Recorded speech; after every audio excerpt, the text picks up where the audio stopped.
in 2007, the planning board studied the area to determine whether it met the qualifications to be determined to be an area in need of redevelopment under the state statute. It concluded that it did and made a recommendation to the governing body, to the city council, that the area be declared to be in need of redevelopment. I mention this because you can't have a redevelopment plan until you first have that step taken. And with respect to the planning board recommendation, there was something somewhat unusual included in the recommendation to the governing body, and that is that the planning board said that the city council should seriously consider that the property owners be provided the opportunity to redevelop the sites. That's not the case all the time with redevelopment. When the city council got that recommendation from the planning board to declare the area in need of redevelopment and the recommendation about the yielding to the property owners to develop the properties they own, the city council did two things. It accepted the recommendation, declared the area to be in need of redevelopment, and also expressed the policy judgment that it wanted the plan to provide that the property owners be allowed to develop the property that they own. And now the draft plan that is in front of you carries through that theme, which explicitly says that the recommendations of both the planning board and the governing body in 2007 are accepted in the plan, this draft plan, and that the property owners will be given the opportunity to develop their sites. It was the last time there was a plan sort of vetted out publicly. A couple of things is that some of the property owners started making plans for their property. So they had applications sort of bubbling to the surface, or they at least had some ideas as to what they thought they'd like to do with the property. Another thing that happened was Sandy in 2012, obviously, which kind of literally changed the landscape in Hoboken and many other parts of the state.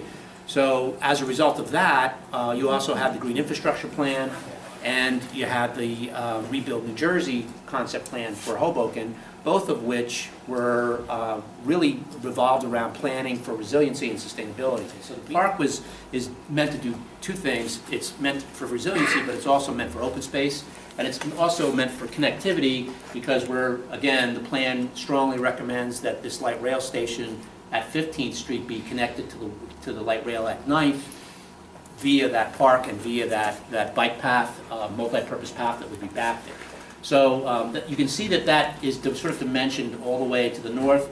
There's the one spot where, and this is actually located in the Upper Monroe sub-area, where the triangle kind of gets the narrowest, is where we had suggested that there be more of an open park that would allow you effectively an open access to the park in the rear. And that's in the center. And really what this shows here, at this point, it's exactly a quarter mile to the 9th Street from there and a quarter mile to 15th Street. Monroe over here, and during peak hours, especially in the morning and in the afternoon, Monroe Street becomes like a parking lot. Like, it's just cars lined up, emissions, the whole 9 yards, and it's pretty bad. And I think the plans are great for this, but with all the extra residential people that are going to be moving in, that exit way out of Hoboken is just going to get exponentially worse. And what's being done to account for all the extra vehicular traffic that's going to be out there, because realistically speaking, I know mass transit's great, but people are still going to use their cars. Right. Well, you just hit on people need their cars. So what's the plan for? Yeah, you just hit on a nerve in a way, because that was a very hot topic of conversation with the council subcommittee, because there is a perception that just because the transit's there doesn't necessarily, and people would prefer to use it, but they don't always use it. So effectively what we did to try to address that was one of the many changes, evolutions of the plan, is we actually went and looked at the traffic studies that were done for some of the applications that involve some of these properties.